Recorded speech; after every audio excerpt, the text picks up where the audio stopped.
ఈ వారంలో వృషభ రాశి వారికి 2వ స్థానంలో గురు యోగిస్తున్నాడు, లాభస్థానంలో శని యోగిస్తున్నారు, రవి కుజ మొత్తం 4 గ్రహాలు యోగిస్తున్నాయి. మిగతా గ్రహాలు వ్యతిరేకత ఫలితాలు ఉన్నాయి.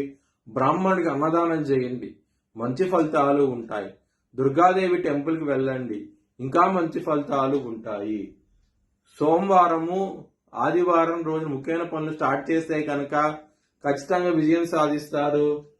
బుధవారము శుక్రవారము శనివారం రోజున ముఖ్యమైన పనులు స్టార్ట్ చేయకండి. స్టార్ట్ చేస్తే వ్యతిరేకత ఫలితాలు, ధన నష్టం వచ్చే అవకాశం ఉంటుంది. వృషభ రాశి వారికి 2వ స్థానంలో గురువు ఉన్నారు. లాభాధిపతి అయిన గురువు 2వ స్థానంలో ఉన్నారు. కుటుంబ పరంగా, ధన పరంగా ఈ వారం అనేది చాలా బాగుంటది. ఎటువంటి సమస్యలు అంటూ ఉండవు. లవర్స్ కి కూడా చాలా బాగుంటది.